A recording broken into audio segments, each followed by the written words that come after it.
Kevadia tent city 2 ખાતે income tax એપિલેટેડ ટ્રિબ્યુનલનું રાષ્ટ્રીય સંમેલન 2021 ખુલ્લો મૂકવામાં આવ્યો. આ કાર્યક્રમમાં સુપ્રીમ કોર્ટના જસ્ટિસ M.R. શાહે દીપ પ્રજ્વલિત કરી સંમેલન 2021ને ખુલ્લો મૂક્યો હતો.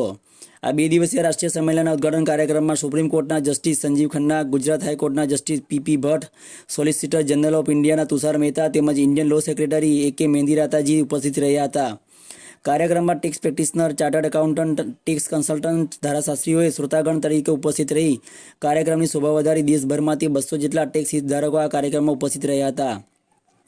આયોજિત કાર્યક્રમમાં ઇન્કમટેક્સ એપિલેટેડ ટ્રિબ્યુનલનું હિતધારકોની અપેક્ષા શું છે, તાજેતરમાં આંતરરાષ્ટ્રીય ટેક્સ કાયદાનું વિસ્તરણ અને વિકાસ તેમજ જનરલ એન્ટી એવિડન્સ નિયમ વગેરે બાબતની ચર્ચા કરી ઉપસ્થિત જનસમુદાયમાં જાગૃતતા લાવવામાં આવી. આ કાર્યક્રમમાં ઇન્કમટેક્સ એપિલેટેડ ટ્રિબ્યુનલ દ્વારા સોવિનર ઓફ ITATનું અને સૃજન પત્રિકા લોકહિત માટે મંચસ્થ મહાનુભાવો દ્વારા લોકાર્પિત કરવામાં આવી.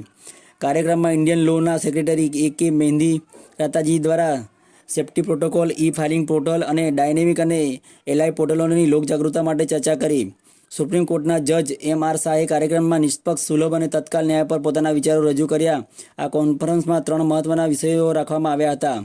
દેશના લોકોની ઇન્કમટેક્સ એપિલેટેડ ટ્રિબ્યુનલ પાસે શું જરૂરિયાત છે તેના પર એક વિષય રાખવામાં આવ્યો હતો.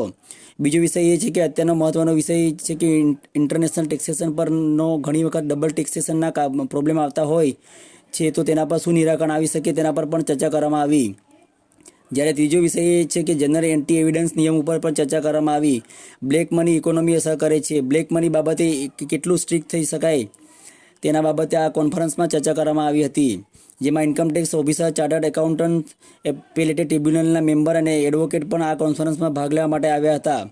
ગુજરાત હાઈકોર્ટના જસ્ટિસ P.P. ભટ્ટ તેમના પ્રવચનો દરમિયાન જણાવ્યું કે જો આવી કોન્ફરન્સ સમયાંતરે થાય તો દેશના કોઈ ઇસ્યુ હોય તો તેના પર ચર્ચાઓ થાય અને તેનું નિરાકરણ પણ વહેલું આવી શકે છે. બ્લેક મની બાબતે તેઓએ એ મહત્વનું જણાવ્યું કે કાયદો કાયદાનું કામ કરે છે.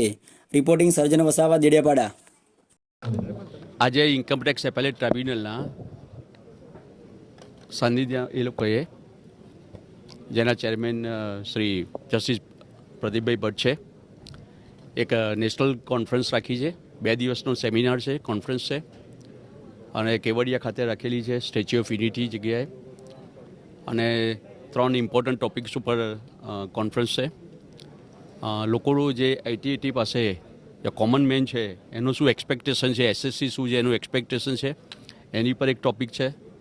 બીજો ઇમ્પોર્ટન્ટ ટોપિક જે છે એ અત્યારે જે હોટ ટોપિક છે જે ઇન્ટરનેશનલ ટેક્સેશન ઉપર અને રેટ્રોસ્પેક્ટિવિટી અને બીજા બધા જે પ્રોબ્લેમ્સ છે જે છે અત્યારે, કે ઘણી વખત એવું કહે છે કે તમારે ટેક્સ અહીંયા આગળ જ્યાં તમે રેસિડન્ટ છો એના ઉપર ટેક્સ ભરવાનો છે કે તમે જ્યાં આગળ આઉટ ઓફ કન્ટ્રીમાં છો ત્યાં આગળ અર્ન કરો છો ત્યાં ભરવાનું છે. તો ઘણી વખત ડબલ ટેક્સેશનના પ્રોબ્લેમો ઇન્ટરનેશનલ લેવલ ઉપર બધા ઊભા થયા છે, જેની ઉપર અહીંયા ડિસ્કશન થશે. એમાં ઓલ સ્ટેક હોલ્ડર્સ અહીંયા આગળ ભેગા થયા છે. લગભગ એપ્રોક્સિમેટલી 200 લોકો પાર્ટિસિપન્ટ્સ ભેગા થયા છે, જેમાં ઇન્કમટેક્સ ઓફિસર્સ બી છે અને એપેલેટ ટ્રાઇબ્યુનલના મેમ્બર્સ બી છે અને ચાર્ટર્ડ એકાઉન્ટન્ટ્સ બી છે, એડવોકેટ્સ બી છે. આ બધા ભેગા થઈ અને આ મોટું ડિસ્કશન કરવાના છે. અને આઈ એમ શ્યોર કે આ 2 દિવસના ડિસ્કશનમાં જે ઇમ્પોર્ટન્ટ ટોપિક ઉપર જે છે બહુ મોટું ડિસ્કશન થશે.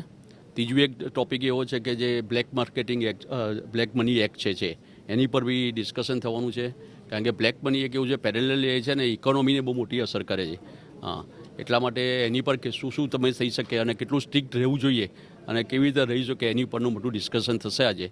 સો I wish all the success to this 2 days conference. આવી કોન્ફરન્સ થયા કરે તો નવા ઇસ્યુઝ જે છે એ ડિસ્કસ થઈ શકે અને એનું નિરાકરણ થઈ શકે. नहीं, so far black money is concern that will be dealt with. वो जो अपना कायदा है वो करेंगे, बराबर है. आप रिसेंट डेवलपमेंट आप जो देख रहे हैं वो है, हमने देखा कि सरकार भी बहुत प्रयत्न कर रही है. At the same time department भी बहुत अच्छा काम कर रही है, जुडिशरी भी अपना बहुत काम कर रही है. ये तो ये डिस्कशन यहाँ ये आज के कॉन्फ्रेंस में सब दो होगा. That law will take its own course. So कायदाનું जब है ना वो कानून का काम करता है, वो करेगा और करता ही है. और अभी तो काफ़ी हद तक इम्प्रूवमेंट भी बहुत हुआ है. और ये तो मैं तो खाली ये कह सकता हूँ और कहूँगा कि ये जो है वो अगेंस्ट द नेशन है, against the economy of the nation.